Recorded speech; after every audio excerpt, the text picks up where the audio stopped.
Continuidade aqui a nossa mensagem, que nós estamos ministrando sobre o que é que Deus espera de nós. E eu queria ler em Miqueias, no capítulo 6, nós vamos ler os versículos 8 e 9.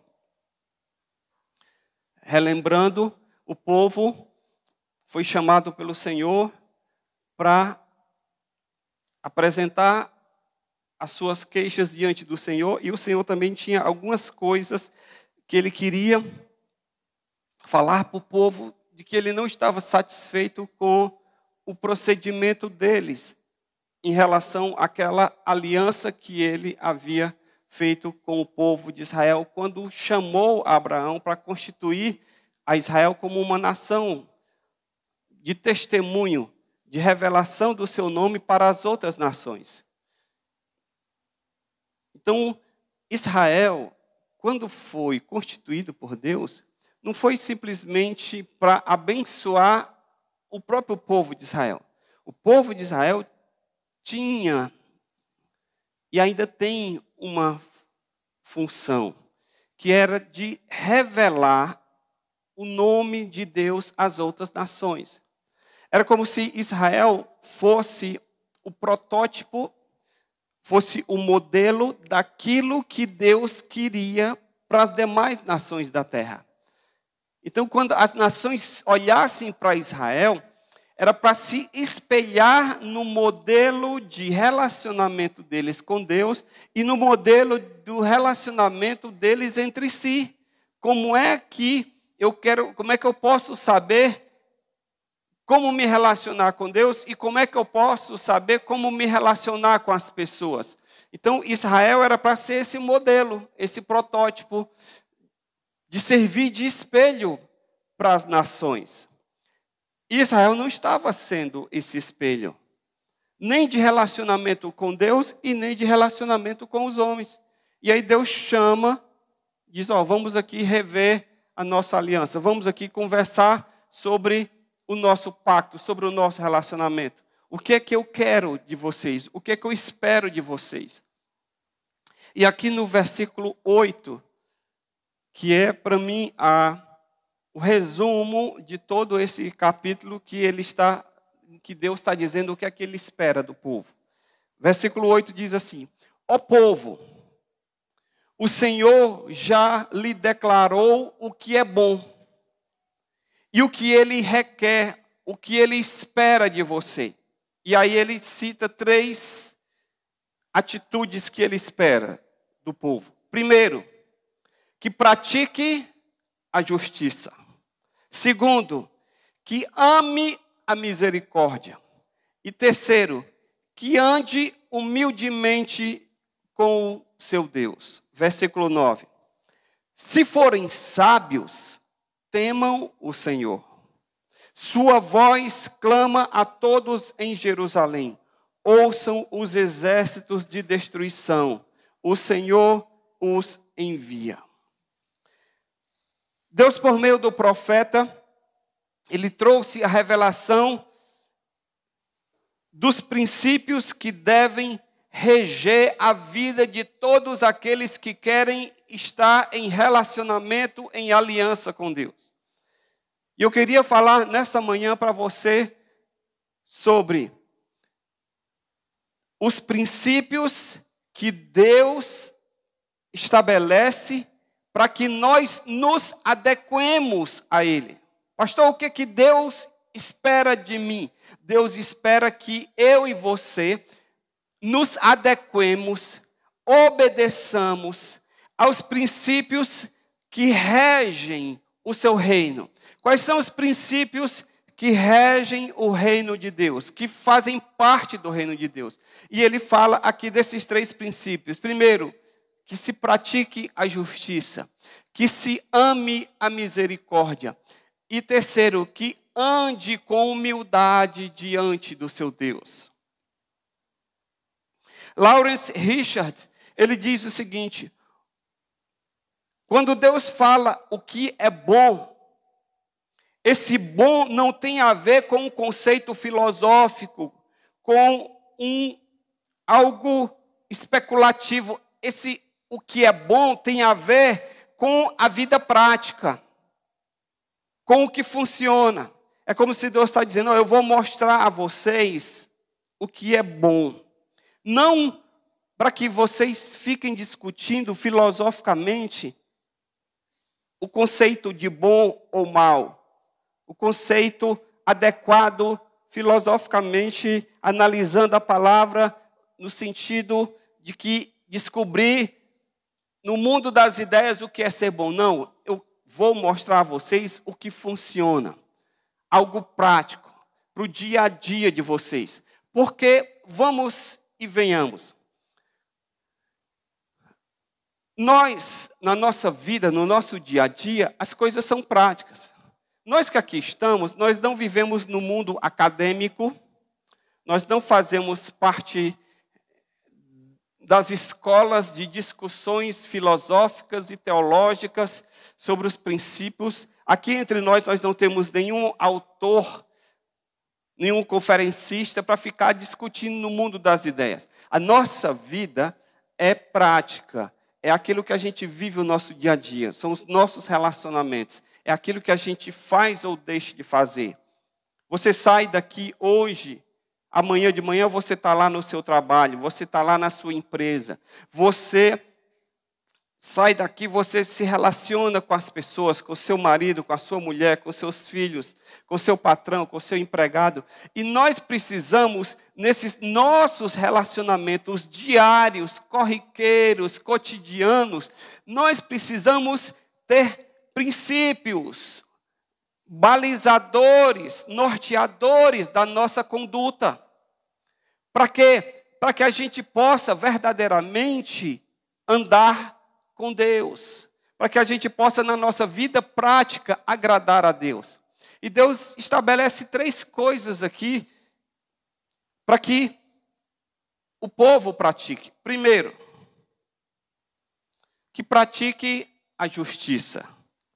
Essa palavra justiça, a palavra hebraica é mishpah, que significa o caminho prescrito, a ação correta, ou o modo apropriado de vida. Em outras palavras, quando Deus diz assim, que você pratique a justiça, Deus está dizendo o seguinte, o que é que eu quero de você é que você ande de modo correto, é que você tenha as ações corretas, é que você haja de modo apropriado na sua vida, no seu dia a dia. Júlio Zabatiero, um autor e comentarista bíblico, ele diz que praticar a justiça para o povo que está vivendo aqui, que Miqueias está descrevendo, no contexto de Miqueias, para eles praticar a justiça significava não acumular terras, não explorar as famílias, não distorcer a teologia, usando a teologia como uma arma ideológica contra as pessoas, não corromper os julgamentos, não falsificar a palavra e não construir Jerusalém com o sangue do povo. Ou seja, coisas práticas. O que é praticar a justiça? Miqueias está dizendo, olha, que você não explore as famílias, que você não explore o trabalho dos outros, que você pague corretamente a pessoa que trabalha para você, que você pague o preço justo pelo serviço,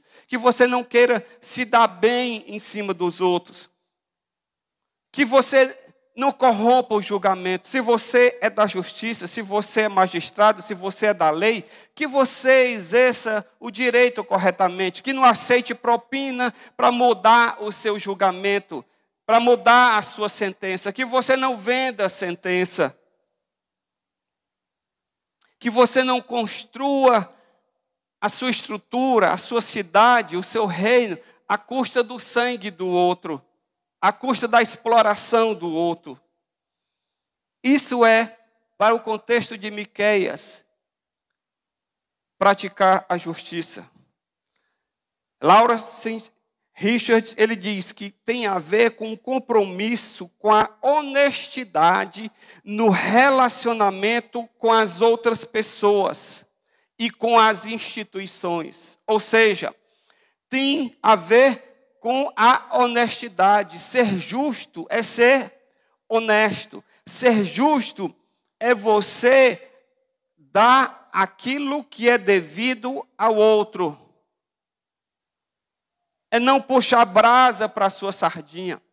É você não querer pagar um preço menor do que vale aquele objeto. Às vezes, ser justo, irmãos, é você chega para um artesão daquele, você vai numa feirinha, está lá uma mulher vendendo uma renda, que deu trabalho, foram horas e horas fazendo aquela renda, aquele bordado, aquela coisa. Aí quando você chega e diz, quanto é essa peça? A pessoa diz, R$10. Você diz, está muito caro. R$10? E ela, às vezes ela está ali, passou o dia e ainda não vendeu peça nenhuma. Aí você diz, olha, eu até que gostei, mas eu não pago mais do que 5, não. Aí a coitada, precisando de dinheiro para pagar alguma coisa do dia, ou então para comer. Ela diz, pois tá bom, pois leve. Aí você sai contando vantagem. Olha aí, R$5. Mas os outros R$5 é o sangue daquela pessoa que você explorou. Você fosse fazer aquele serviço, ela passou às vezes um dia todo para fazer aquela peça. E a gente não dá valor. Aí você chega para uma pessoa e está com um problema na sua casa, você chama o eletricista, você chama o bombeiro, você está aperreado para resolver o problema. E quando ele chega, você nem pergunta o preço, você quer resolver o problema, está faltando energia, o cano estourou, diz, meu amigo, resolva. Aí quando ele faz o serviço, aí você diz, quanto é mesmo? Ele diz, 150. O quê? 150? Você está me explorando? Mas você não observa que ele veio na hora que você chamou, ele atendeu prontamente, ele resolveu um problema que você não pode ou não sabe resolver, e aí você chega e começa a barganhar. Não, não dou. Não, está muito caro. Praticar a justiça. Devemos ser verdadeiros e sinceros conosco e com Deus e com as outras pessoas. O que é praticar a justiça? É ser verdadeiro e sincero. Primeiro, comigo mesmo. Porque se eu faço algo errado, se você faz algo errado, você sabe que você fez errado. Aí você, corre da minha cabeça, sai. Não, você sabe, a sua consciência está lhe acusando. Segundo, ser sincero com Deus. Deus você não engana.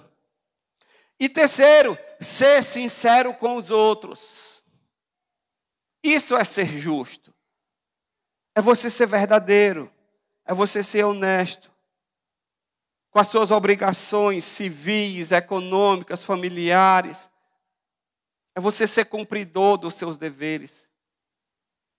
Irmãos, nós estamos vivendo um tempo em que os cristãos, as pessoas que dizem ser cristãs, não têm palavra. Promete e não faz. Diz que vai e não vai. Não dá satisfação.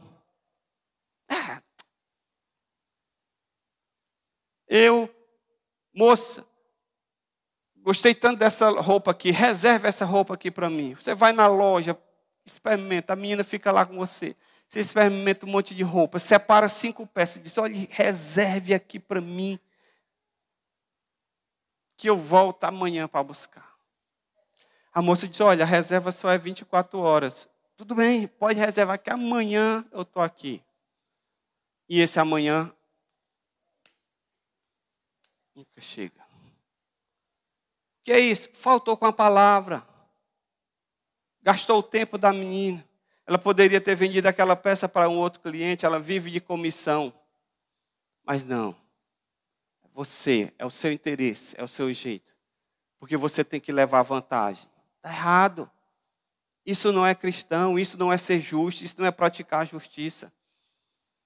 Às vezes a gente não se dá conta, a gente critica os políticos, os corruptos, aqueles que estão fazendo coisa errada. Mas nós, em outras dimensões menores, estamos cometendo as mesmas injustiças, fazendo as mesmas coisas erradas. Aquilo que a gente condena no outro, a gente condena o cisco do olho do outro e não vê a trave que está no nosso olho.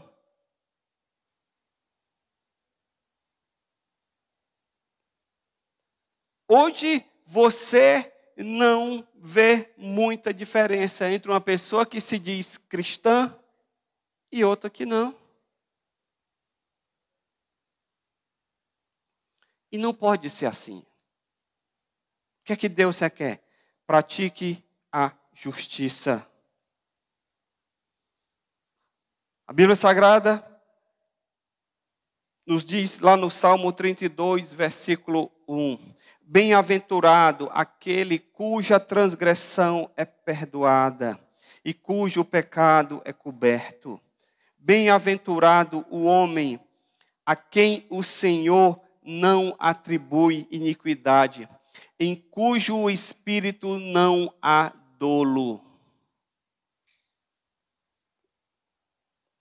Ou dolo, agora não me surgiu a dúvida. A pessoa não agiu dolosamente, agiu com segundas intenções, agiu com desonestidade. Bem-aventurado o ser humano, quando Deus olha para ele e diz, olha, fulano de tal ali não é doloso, não está tramando. Warren Wiersbe, ele diz o seguinte, a fé, quem vive pela fé, não trama. Viver pela fé é não tramar. O que é tramar? É você engendrar, é você criar uma situação. Tramar é você calcular, é você arquitetar uma situação para poder ou se livrar de um problema ou para ganhar alguma coisa. A pessoa diz, olha, nós vamos fazer o seguinte, você vai dizer essa versão, eu vou dizer assim. A gente combina aqui para quê? Para que quando a gente chegar lá, a gente está falando a mesma língua, presta atenção. Nós não podemos nos contradizer, porque senão a gente perde o negócio. Então, é assim. Eu vi muito isso na corretagem. Corretor disse, querendo combinar comigo uma versão para dizer para o cliente. Eu disse, calma, meu amigo. Deixa que eu resolvo. Eu não vou ficar aqui negócio de tramando, com conversa. Por quê? Porque domingo eu estava aqui. Na sexta-feira eu estava fechando um negócio, mas domingo eu estou aqui. E eu não posso ser uma coisa lá e outra aqui. Então, não trama. Viver pela fé é isso. É praticar justiça, é não tramar, é não combinar, é não enganar, é não ludibriar. Por quê? Porque você fica bem-aventurado. Deus olha para você e diz, olha, fulano de tal ali é honesto. Fulano de tal ali é sincero. Ele não tem duas palavras, não tem duas conversas.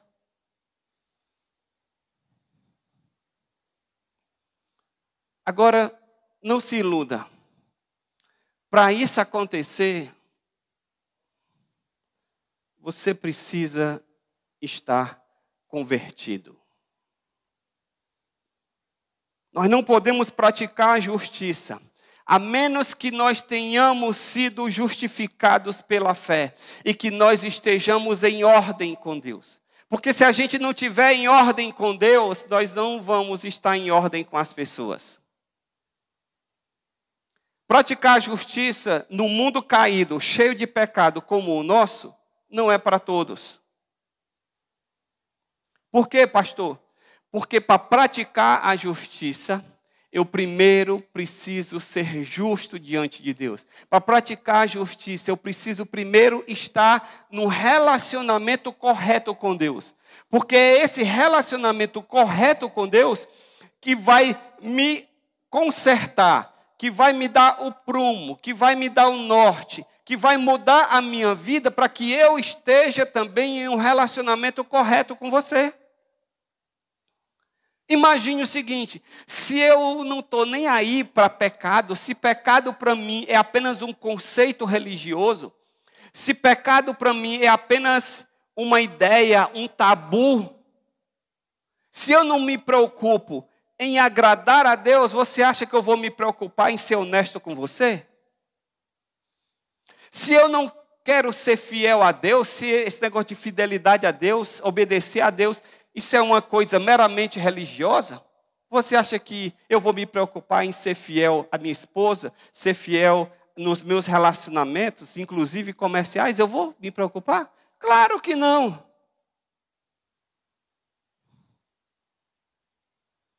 É como uma pessoa, que eu até falei outro dia, no meu prédio, disse: olha, o corpo de bombeiros veio aqui para a gente poder tirar o certificado de adequação às exigências do corpo de bombeiro. Nós precisamos mudar o hall da escada. Vamos gastar R$32 mil só mudando o hall. A pessoa diz: é mais barato a gente dar um toco para o bombeiro, dar um cala-boca para ele. É mais barato.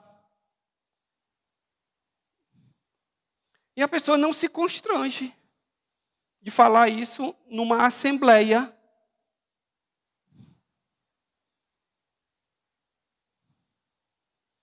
Então, se eu não estou num relacionamento correto com Deus, eu não tenho como ter um relacionamento correto com as pessoas, com as instituições.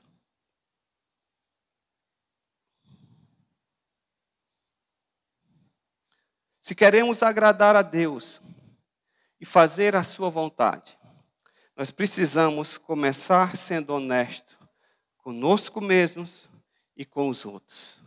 Porque sem sermos sinceros e verdadeiros, nós não temos como caminhar na estrada da justiça. Não tem como praticar a justiça sem ser sincero e verdadeiro. E qual é o primeiro passo? É consertar a minha posição diante de Deus, reconciliando-me com Deus e recebendo dele a justiça de Cristo. Porque a Bíblia diz que eu estou naturalmente morto em meus delitos e pecados. É quando eu me reconcilio com Deus. É quando eu conheço a Cristo. É quando Cristo me salva. É quando Cristo me alcança.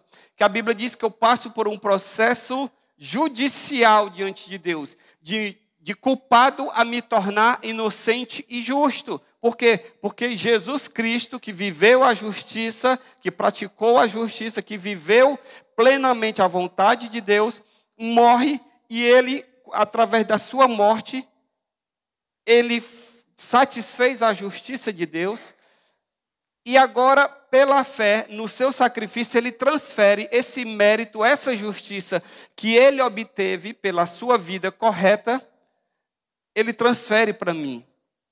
Por causa da minha fé nele, no sacrifício dele. E aí agora eu me torno justo diante de Deus.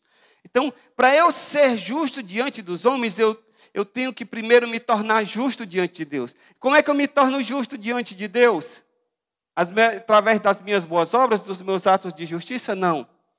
Porque a Bíblia diz que pelas obras da lei ninguém será justificado. Eu me torno justo diante de Deus pela fé em Cristo. E aí, me tornando justo diante de Deus, eu faço a base da minha vida para eu poder ser justo com os outros. Não adianta eu querer construir uma parede sem ter feito um alicerce. A parede é o quê? É a minha correção diante dos homens, diante das instituições. Essa parede precisa de um alicerce. Que alicerce é esse? É a minha justiça diante de Deus, feita por meio da minha conversão, recebendo a justiça de Cristo. Sem isso, não tenho como ser justo com os homens. Segundo, o que é que Deus diz? Pratique a justiça, mas que você também ame a misericórdia. A palavra hebraica hesed significa, que é traduzida por misericórdia, significa bondade, generosidade, lealdade, fidelidade. A misericórdia é um passo além da justiça. Por quê? Porque a misericórdia, ela dá mais do que a justiça requer. A justiça requer o quê? Quanto é isso? É 100. Pronto. Então está aqui os 100. Você deu tudo o que foi exigido. Você praticou a justiça. Voltando para aquele exemplo daquela renda. Senhora, quanto é essa renda? 10 reais. Está aqui, os 10 reais pelo seu serviço. O que seria misericórdia nesse caso? É você dizer, olha senhora, tão lindo, eu gostei tanto dessa peça. A senhora mesmo que fez foi, meu filho. É um dia todinho para fazer essa peça. É mesmo? É. Pois olha, deixa eu lhe dizer. Quanto é mesmo? 10. Pois estamos aqui 12, 15. Ali compensar aqui, para abençoar a senhora. Entende? Só para você entender o conceito de misericórdia. Misericórdia é você dar mais do que a justiça requer. A justiça requer o quê? Os 10. Pronto. Paguei o justo, paguei o preço pedido, não barganhei, não fiquei desvalorizando o serviço dela. Entenda, eu não estou dizendo para que você não barganhe preço no comércio. Você chega ali para comprar uma peça de um carro, aí o cara diz, olha, se pagar à vista tem 10% de desconto. Não, moço, eu quero pagar é o preço cheio mesmo, não quero desconto não. Não é isso. Não estou falando de uma peça industrial que você compra numa Padre Cícero da vida, estou até fazendo merchandising, né? Ó, qualquer que seja uma loja, e você chega e diz, ó, quanto é? Tanto, mas eu não quero nem desconto não, eu vou pagar preço seu, eu vou pagar à vista, o senhor tem 10%? Não, eu quero ser justo. Não é isso. Estou falando de coisas que a pessoa despendeu, ele está ali, é o próprio prestador do serviço. Aí você chega no salão, está lá os preços de tabela lá. Vai lá na Eliane, no Israel, na Lucilene ou qualquer outra pessoa. Quanto é o corte? Eu não sei quanto é o corte, mas vou chutar aqui. Porque eu só corto ali no salão de homem, aí não dá para comparar, é outro preço. Lá no barbeiro. Né? Aí o cara chega lá e diz, 30 reais. 30 reais? O corte masculino é 30? É. Não, mano. Patrão, olha o meu cabelo. Bem pouquinho. O senhor não vai ter trabalho nenhum, é só tic, tic, tic, tic. Faça por 20. O senhor, é 30 reais. Se eu fizer por 20 para o senhor, como é que eu vou dizer para o outro cliente que está chegando aqui? Todo mundo vai chegar e dizer, não, meu cabelo é só um cabelinho de sapo.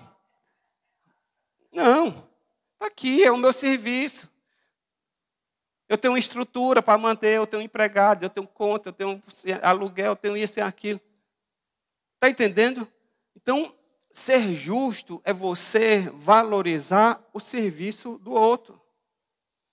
Então, amar a misericórdia é você ir além da justiça, é você abençoar. A justiça concede o que o direito requer. A misericórdia concede o que o amor exige. O direito requer 100%. O amor diz, eu vou além. É aquilo que a Bíblia diz mais ou menos assim. Se estão pedindo a túnica ou a capa? Se exige a capa, entrega a túnica. Se manda ir 1 milha, anda 2. E ceda. Vai doar? Então doe. Não fique. Abençoe. Isso é misericórdia, isso é além. Armor Paischer, ele fala o seguinte, ser justo significa dar a todos o que lhes é devido. Ao passo que misericórdia indica bondade, compaixão e amor até por quem não estamos diretamente em dívida. Você não está em dívida com a pessoa. Você não tem obrigação nenhuma de fazer, de abençoar, de dar. Mas você quer dar. Ser justo é eu estar em dívida com você e eu lhe pagar aquilo que eu estou devendo. Isso é ser justo. Ser misericordioso é eu não estar em dívida com ninguém, é eu ver uma pessoa em necessidade e eu não ter obrigação nenhuma, eu não sou parente dela, não conheço ela, nunca vi essa pessoa, não estou em dívida com ela, não contratei serviço, não fiz nada, mas eu olho a vida dela, a necessidade dela, e aí eu sou movido pela misericórdia, que significa misericórdia, ter o coração, né, junto com ao miserável, eu me compadecer e vou ajudar. Eu não tinha obrigação de ajudar, mas eu vou fazer. Por quê? Porque o meu coração se moveu de misericórdia. Pastor, como é que nós podemos amar a misericórdia se nós não experimentamos a misericórdia de Deus na nossa vida? Não tem como. Só quem experimentou a misericórdia de Deus na sua vida é que tem condição de exercer e de ser misericordioso com os outros. Efésios 2:4 diz: mas Deus, sendo rico em misericórdia, pelo seu muito amor com que nos amou. Deus nos amou por misericórdia. Deus, ele estabeleceu lá atrás um princípio. A alma que pecar, essa morrerá. Adão, eu estou te colocando num lugar com todas as condições favoráveis para você ter vida plena. Para você ser feliz. E Adão pega tudo que Deus dá e joga fora. Deus tinha obrigação. Se estragou tudo. Pois agora se vire. Não é assim que às vezes as pessoas dizem? Meu amigo, você fez bobagem, agora te vira nos 30. Problema seu. Eu não tenho nada a ver com isso. Eu lavo as minhas mãos.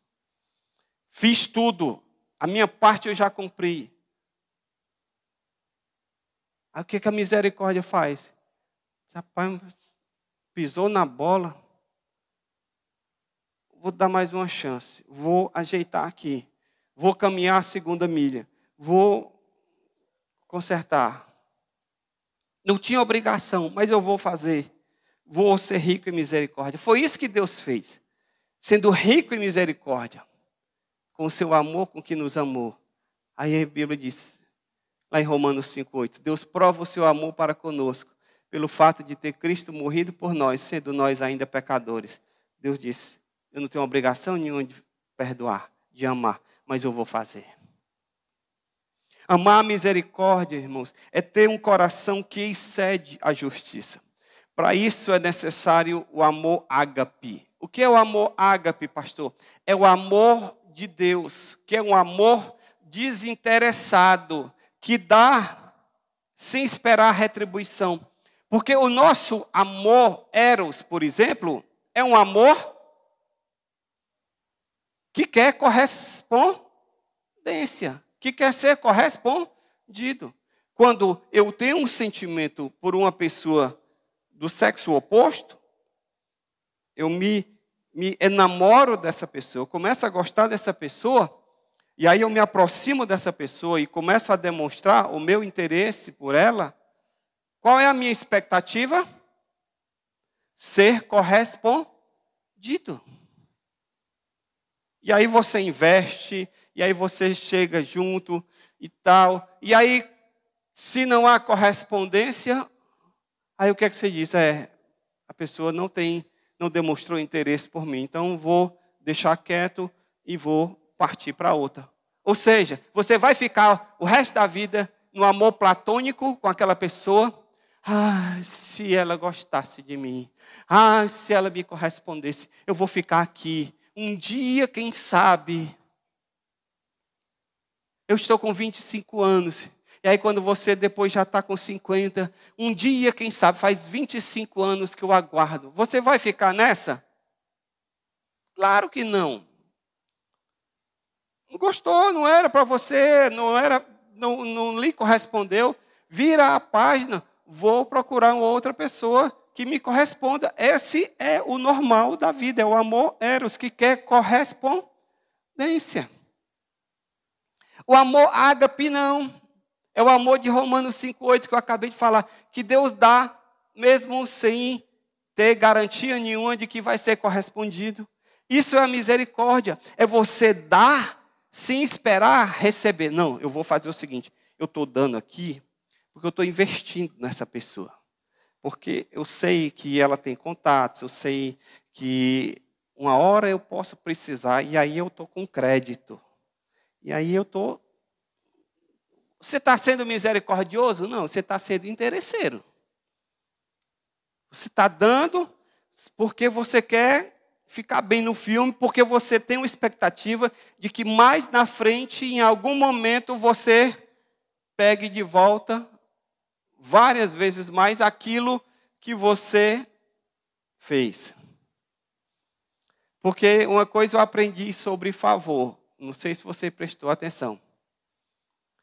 Quem recebe o favor fica eternamente devedor. Já prestou atenção? Você estava numa situação difícil. E a pessoa chegou para você e lhe ajudou. Lhe emprestou um dinheiro. Ela nem lhe deu, ela lhe emprestou. Só um exemplo. E tirou você daquele sufoco. E o tempo passou, você melhorou, passou aquela crise. Daqui a pouco você ganhou dinheiro, chega um dia para ela e diz, fulano, está aqui, eu queria lhe pagar, muito obrigado. A sua ajuda foi essencial naquele momento difícil da minha vida, mas graças a Deus eu superei, está aqui, paguei. Você pagou o valor que você estava devendo, mas no seu coração fica o quê? Uma eterna gratidão com aquela pessoa. É como se você ficasse em eterna dívida, nunca pagasse, mesmo tendo devolvido o dinheiro, mas só pela atenção que a pessoa lhe teve. Então, quem recebe um favor se sente eternamente em dívida. Então, uma pessoa que ama a misericórdia, ela abençoa, ela faz sem obrigação nenhuma. Mas aquela pessoa que recebe, ela fica eternamente grata. Naturalmente, eu e você, por causa da nossa natureza caída, nós temos dificuldade em ser justos. Quanto mais misericordioso. A gente tem dificuldade de ser justo, de dar o que é devido. Agora, ser misericordioso no mundo de hoje, comercial, em que o dinheiro impera, em que os valores materiais é quem ditam a vida, você ser misericordioso? A Bíblia diz, irmãos, que uma pessoa justa, íntegra, ela mantém a palavra dela mesmo no prejuízo. Você chegou para mim e disse, eu estou vendendo isso aqui. Quanto é? 5.000. Negócio fechado. Daqui a 2 dias eu pego. Nesse intervalo chegou um outro ali e disse, rapaz, eu soube que está vendendo isso, 7.000, eu dou agora. Hã? Aí você disse, poxa, 2.000 a mais. Fulano, seguinte, 2.000. Chega para a mulher e diz, e aí, minha filha, 2.000, ó. Ele venda. Mas eu dei minha palavra. Menino, besteira. Assinou o papel? Não. Então pronto. Não. Eu dei minha palavra, eu fechei nesse valor. Não importa se eu não vou nem atrás de mais, eu vou dar por aquilo. Por quê? Porque eu prometi. Agora, o que eu posso fazer? Chegar para a pessoa, chegar e dizer, ô fulano, ó, eu fechei com você aqui em tanto. Mas não dava para a gente melhorar um pouco, não? Porque tem essa outra possibilidade aqui. Ser honesto, ser verdadeiro. Tem como melhorar? Tem. Pois me ajude aí. Se a pessoa disser, não, honre sua palavra, eu vou ter que honrar. Eu vou ter que dar, mesmo ficando no prejuízo. Porque isso faz parte de manter a palavra, da inteireza dos nossos corações. Deus é um Deus de misericórdia, irmãos. Isaías 42:3 diz que a cana quebrada, trilhada, ele não quebra, nem apagará o pavio que fumega. Em verdade, ele vai trazer a justiça. Deus não olha a pessoa que já está mal, Deus não acaba de dar o empurrãozinho final. Muitas vezes, nós seres humanos fazemos isso. A pessoa já está numa descendente, a gente chega para ela e diz, rapaz, acaba de dar o tiro de misericórdia. Já ouviram essa expressão? Rapaz, fulano foi o tiro de misericórdia, acabou de se acabar. Não vai dar o tiro de misericórdia. Em tempos de crise, é muito comum. Por exemplo, nesse ramo imobiliário, nessas épocas de crise, muita gente querendo vender imóvel e pouca gente querendo comprar. O cara, 1 milhão, ele estava dando a casa 1 milhão. Aí o outro chega, amou a casa, tem dinheiro e disse, eu vou só testar aqui o grau de desespero. Rapaz, eu dou 500 mil. Metade do valor. 500 mil. Mas está muito baixo. 500 mil. Leve a proposta aí. O cara está aqui se roendo pela casa. Mas ele, para testar o grau de desespero da pessoa.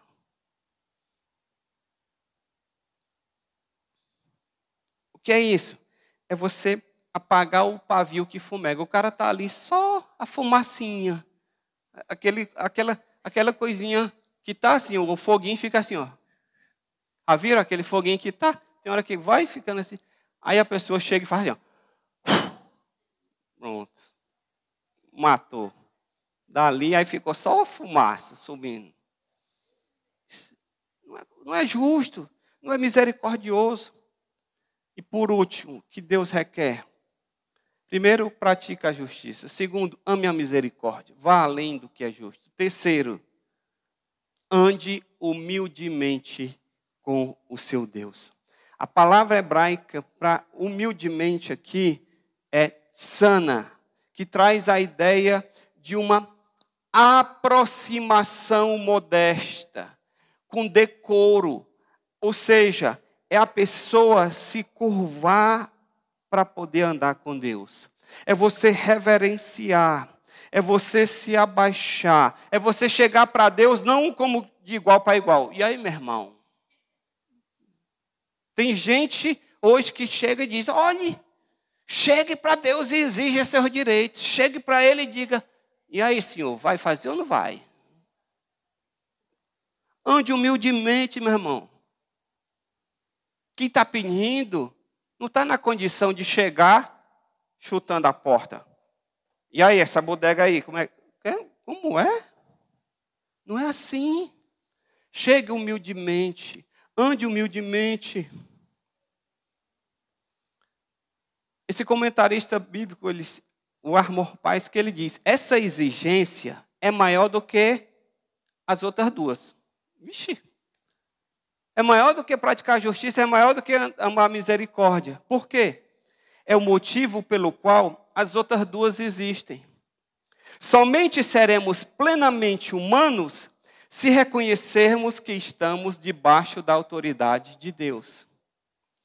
Se eu não estiver debaixo da autoridade de Deus, se eu não reconhecer a Deus como o grande, o poderoso, o Senhor, e eu não me submeter e eu não andar humildemente diante dele, eu não vou praticar a justiça e muito menos amar a misericórdia. Lawrence Richards, ele diz que significa permanecer sensível a Deus, submetendo-se com alegria à sua vontade. Ainda tem isso. É você se submeter, não tem aquele menino que a mãe diz, meu filho, vá. Ele, mãe. Sai,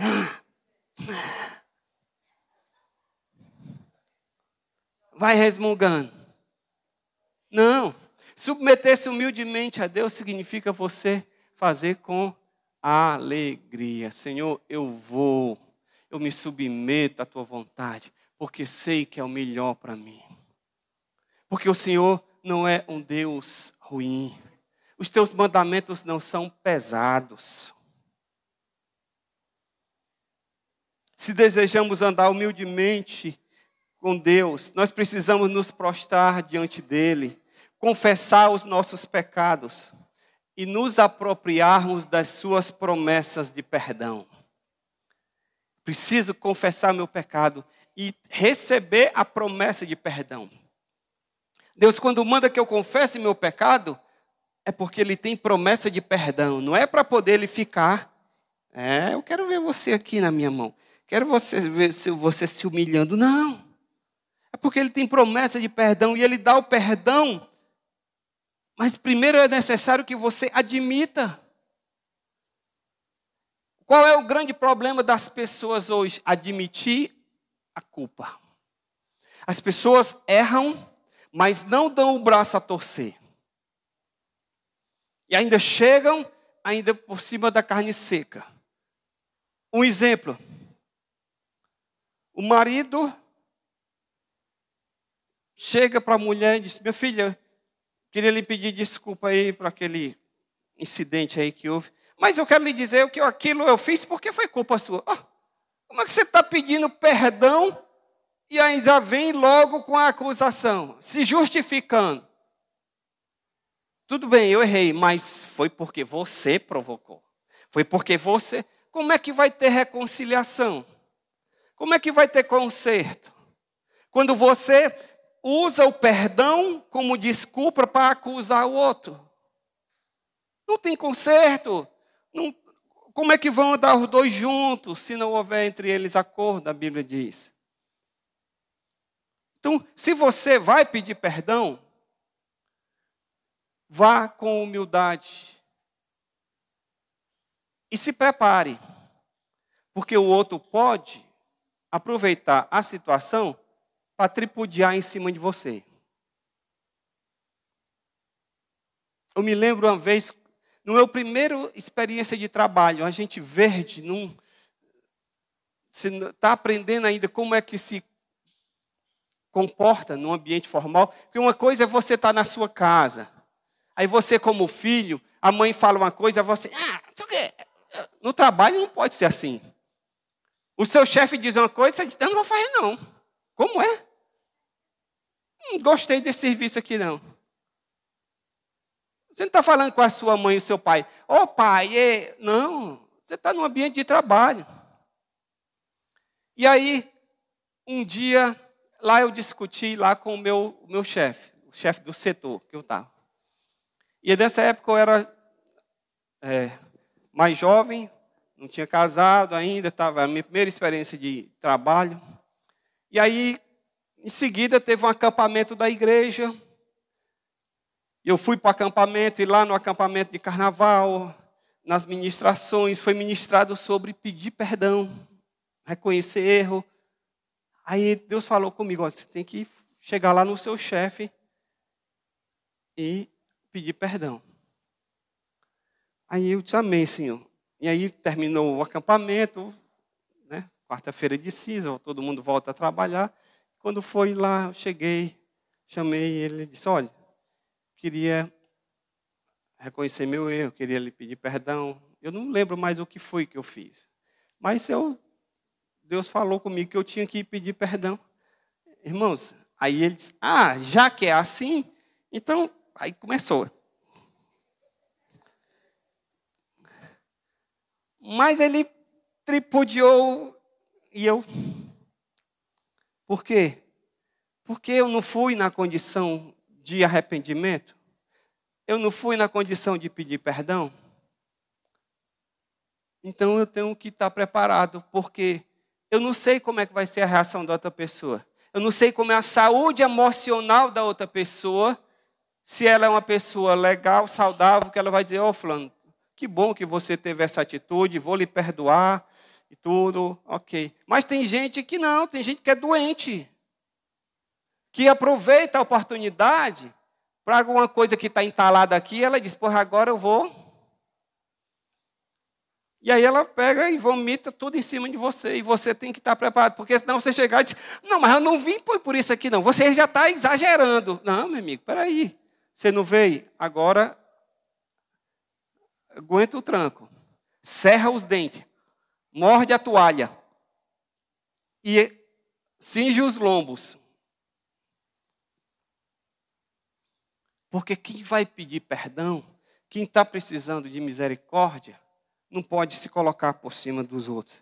A Bíblia diz em Lucas 14:11, estamos terminando. Porque todo o que a si mesmo se exaltar será humilhado, e aquele que a si mesmo se humilhar será exaltado. Tiago 4:10, humilhai-vos perante o Senhor, e Ele vos exaltará. Então, ande humildemente diante do Senhor. A ordem estabelecida coloca limites aos quais nós devemos nos submeter e viver.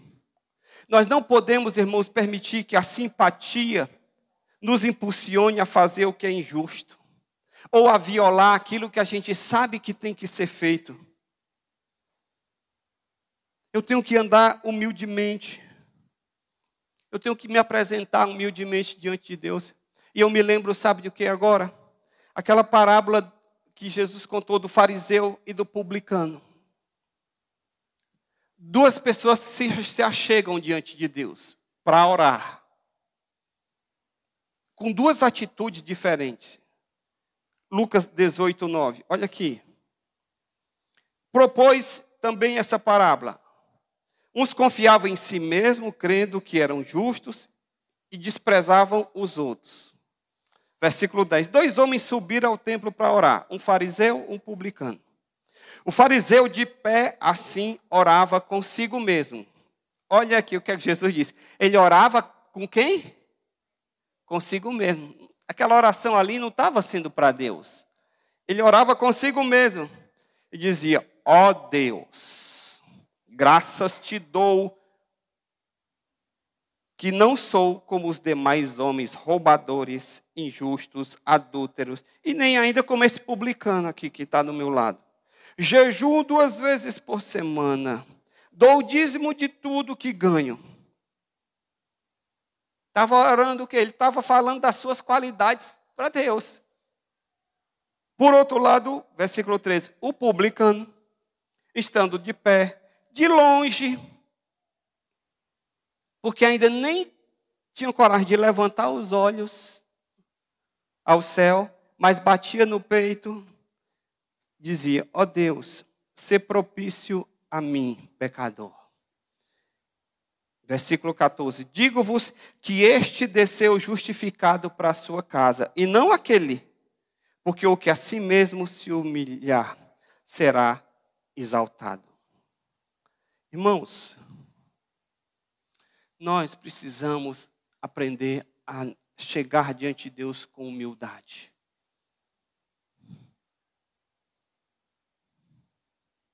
Nenhum de nós é capaz de fazer aquilo que Deus ordena, sem que antes nos acheguemos a Deus como pecadores, quebrantados, que carecem de salvação.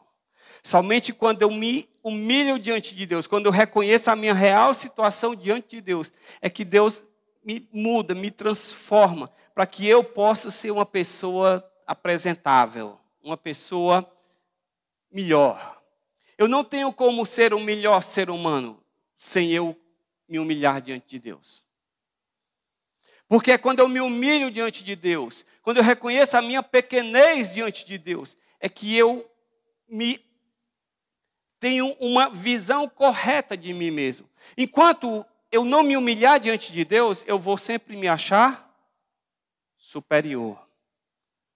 Porque eu estudei. Porque eu sou o melhor profissional. Porque eu sou o cara mais rico. Porque eu tenho mais títulos na minha parede, mais diplomas. Porque o nome da minha família é Gereissati, é Rolim, é Queiroz, Edson Queiroz. Enquanto eu não aprender quem eu sou de fato, me humilhando diante de Deus, eu não vou ter condição de ser humilde o suficiente para praticar a justiça, para amar a misericórdia. O que é que Deus quer de mim? Recapitulemos, que a gente pratique a justiça, que a gente ame a misericórdia e que a gente seja humilde diante do Senhor. Vamos ficar de pé na presença do Senhor.